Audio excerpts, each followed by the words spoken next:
Hello and welcome to the program. I'm Layo Adegoke. We begin in the United States, where U.S. rescue teams are racing to locate dozens of people after tornadoes devastated towns across Kentucky, with at least 64 confirmed dead. With many residents of one small town unaccounted for, families are still awaiting news of their loved ones. Earlier, State Governor Andy Beshear warned the death toll could pass 100, saying he was hoping for some miracles. Kentucky tornado survivors sift through what remains of their homes after a string of powerful tornadoes that officials fear killed more than 100 people and obliterated homes and businesses. It's horrible. It's the definition of hell on earth. People's lost everything, and it's terrible. It's horrible. We were just trying to salvage what we can of that and of what was left, of the few things that we had left of our childhood.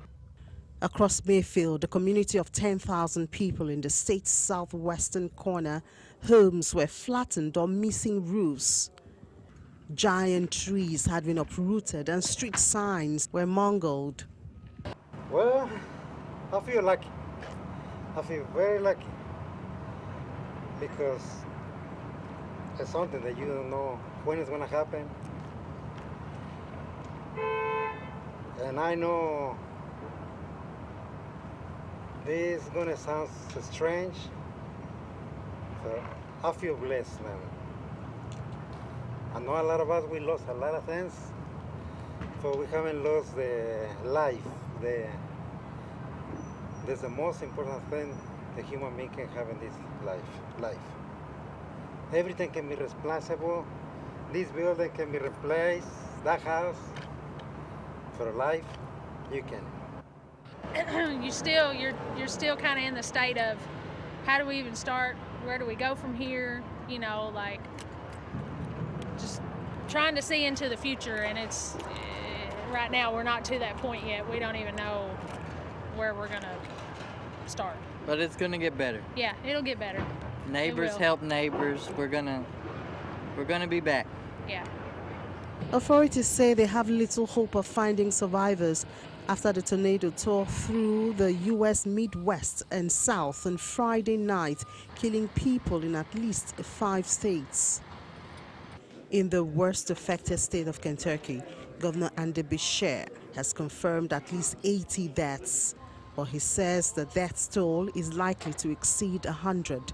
And we are still hoping as we move forward for some miracles to find more people and to hopefully have a lower death count than what we expect. I wish I understood why we've gotten hit with a pandemic, a historic ice storm, flooding, and now the worst tornado in our history, all in a span of 19 months. President Joe Biden has declared a major federal disaster in Kentucky. The new declaration of a major federal disaster releases additional federal aid, including grants for temporary housing and home repairs, loans to cover uninsured property losses, and other programs to help individuals and business owners recover from the effects of the disaster.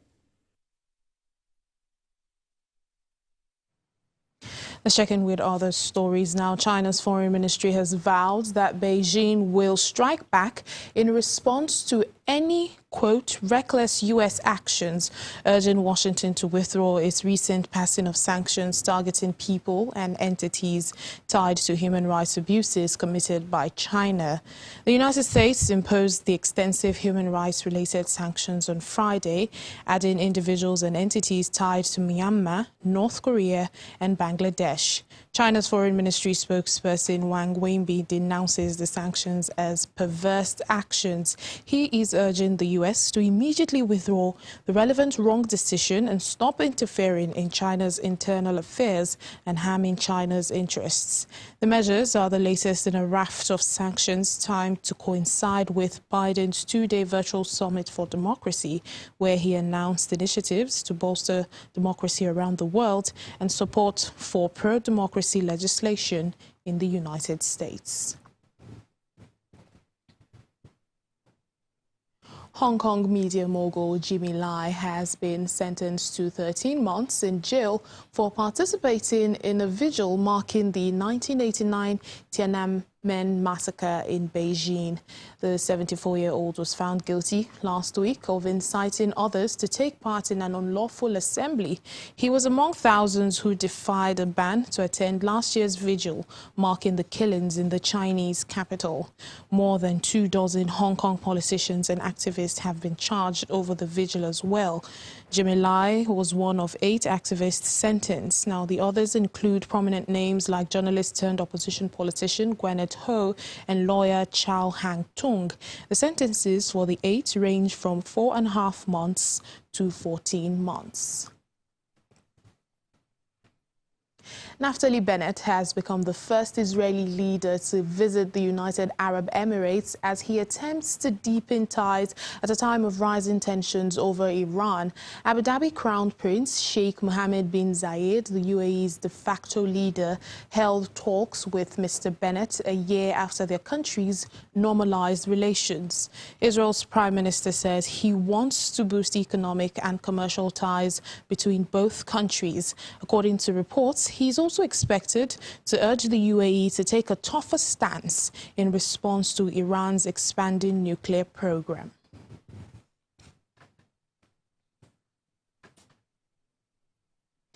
Two people are feared to have died after 2 cargo ships collided in the Baltic Sea off the Swedish coast earlier today, causing one to overturn. Prosecutors have begun an inquiry into alleged gross negligence at sea involving the UK-flagged Scott carrier. The Coast Guard says it's also investigating suspected gross drunkenness at sea. Rescue boats and helicopters have so far failed to locate the pair who were on board when the boat capsized.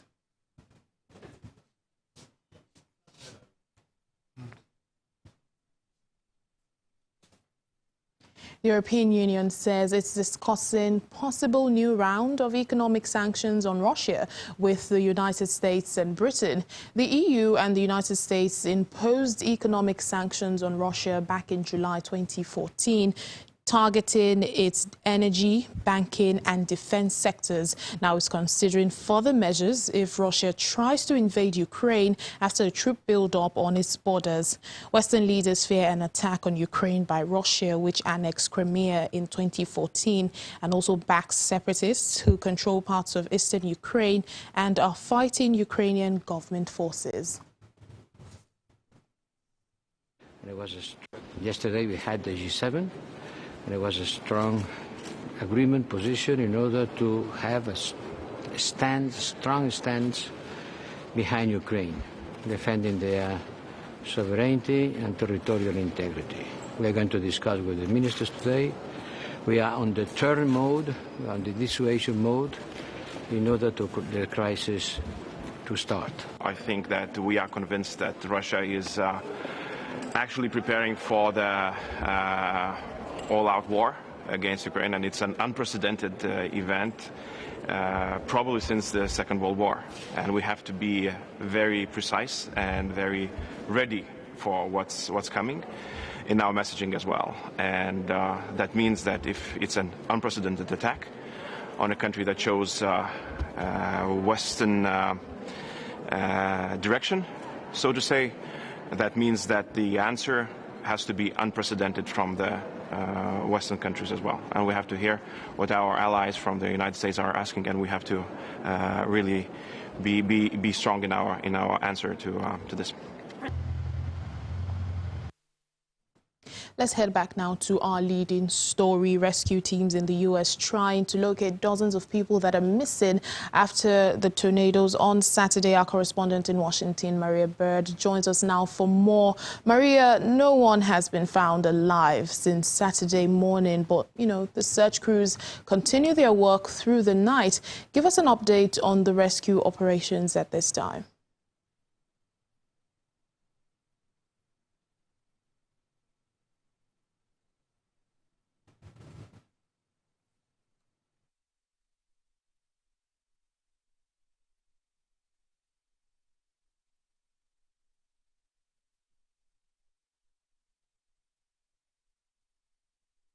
with Maria Bird.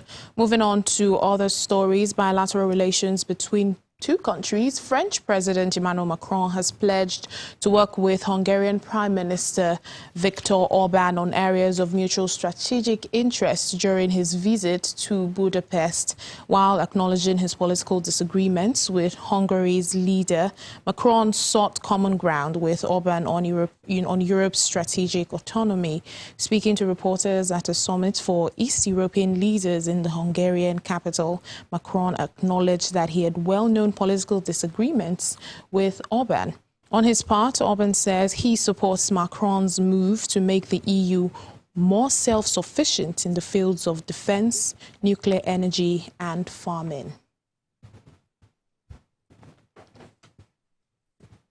Still on diplomatic relations, Australia has signed a $716.5 million defense deal with South Korea, boosting Seoul's efforts to grow its military exports. Under the terms of the deal, South Korean defense company Hanwha Corp will build 30 self-propelled howitzers and 15 armored ammunition resupply vehicles for Australia. While the defense deal is the headline of South Korean President Moon Jae-in's 4-day trip to Australia, both countries say they have also agreed to work closely to help ensure supplies of Australian critical mineral exports for South Korea's tech sector. Important security partners, as we have just witnessed with the Hanwha Howitzer contract, $1 billion armoured vehicle centre for excellence to be located in the Geelong region. And a big shout out to all of those in Geelong. This is the delivery of an important commitment of our government that we made. It's an important further chapter in the defence industry story for Australia as we continue to build our sovereign capability. And Korea is an important partner in that journey, both in our security arrangements, but also in the building of our sovereign capability in defence manufacturing.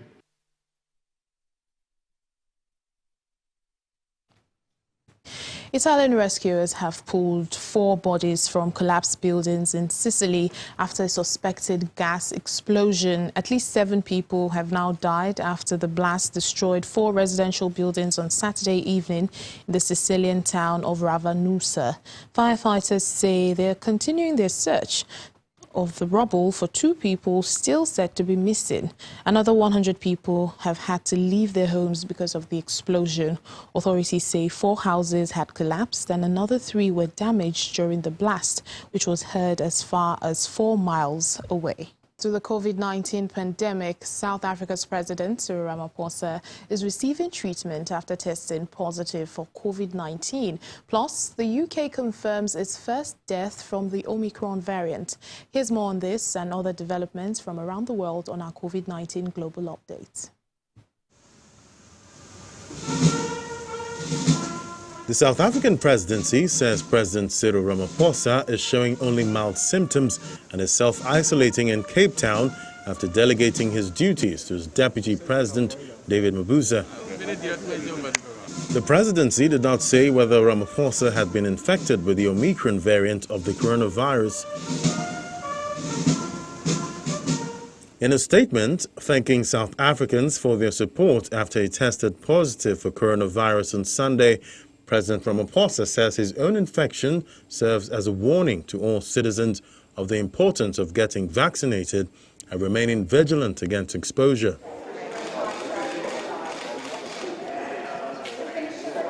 Over in the UK, Prime Minister Boris Johnson has confirmed that 1 person has died with the Omicron variant of the coronavirus. Johnson was speaking to vaccination centre staff. We can see Omicron spiking now in London and some other parts of the country. Here in the capital, it probably represents about 40% of the cases. By tomorrow, it'll be the majority of the cases, and it's increasing the whole time. And sadly, yes, Omicron is producing hospitalizations, and sadly, at least 1 patient has now been confirmed to have died with Omicron. So I think the idea that this is somehow a milder version of the virus. I think that's something we need to set on one side and just recognise the sheer pace at which it accelerates through the population. British Health Secretary Syed Javid meanwhile warns the variant is spreading at a rate never seen before. What we've learnt about this new variant, Omicron, just in the last week is that, first of all, it's spreading at a phenomenal rate. The number of infections is doubling every 2 or 3 days. There's going to be a tidal wave of infection. The second thing that we've learnt in the last week is that 2 doses of the vaccine are not enough to protect you, but 3 doses, a booster shot, will be hugely effective in protecting you against symptomatic infection. In response, England and Scotland have set new targets to give boosters to all eligible adults who want one by the end of the month.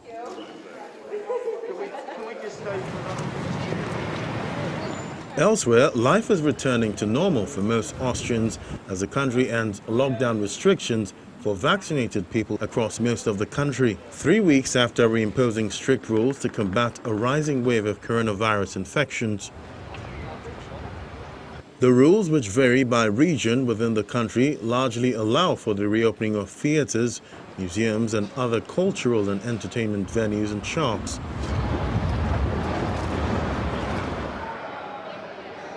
And finally, Australia's Queensland state has opened its domestic borders to all vaccinated people for the first time in nearly 5 months, as Australians gear up for quarantine-free travel across most of the country during the busy Christmas period. Australian states have been relaxing border rules after reaching higher vaccination levels despite the threat from the new Omicron variant. Australia has recorded nearly 229,000 cases of COVID-19 and 2,104 deaths, far fewer than many comparable countries. Meanwhile, thousands of people trying to book their COVID booster jabs in England has led to the NHS website crashing. The ordering of lateral flow kits from the UK government website has also been temporarily suspended amid high demand. Meanwhile, long queues of people have formed at vaccine centres in London and other major English cities after Prime Minister Boris Johnson urged all adults to get a booster shot. People were seen waiting in queues outside a vaccination centre at St Thomas's Hospital in central London.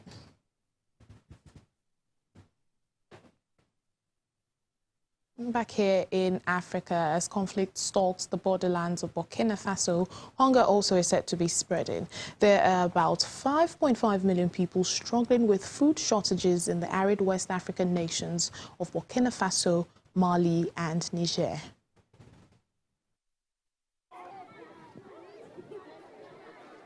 Between displaced people in flocks and poor harvests, hunger threatens northern Burkina Faso. In Burkina Faso, 1 in 4 children under the age of 5, like 9-month-old Sakinatu Amadou, suffers from stunted growth. This is due to malnutrition, amongst other things. Her mother died. I took the child to the medical center. After the consultation, the child was found to be ill.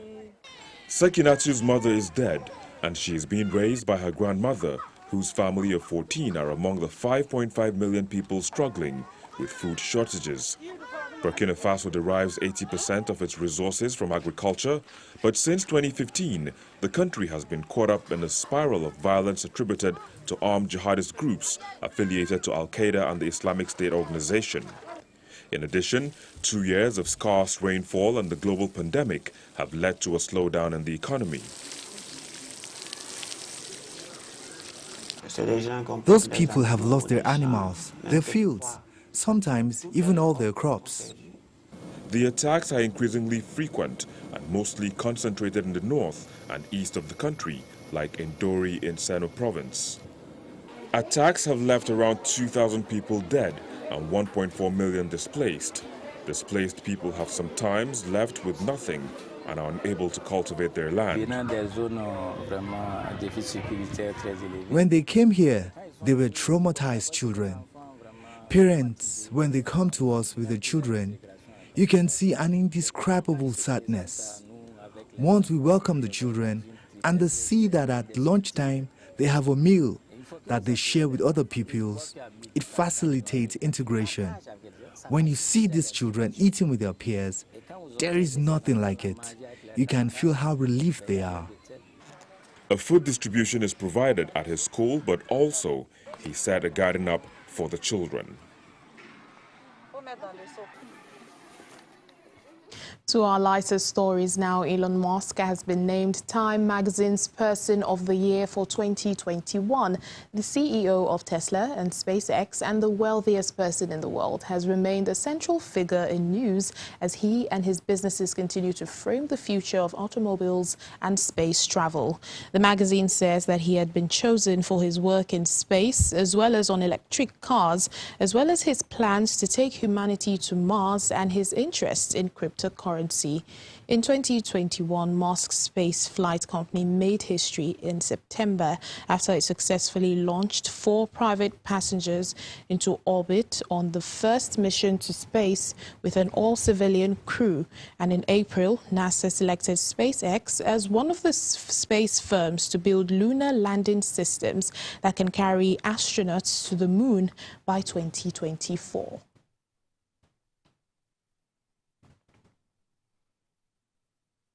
Hanaz Sandhu of India has been crowned.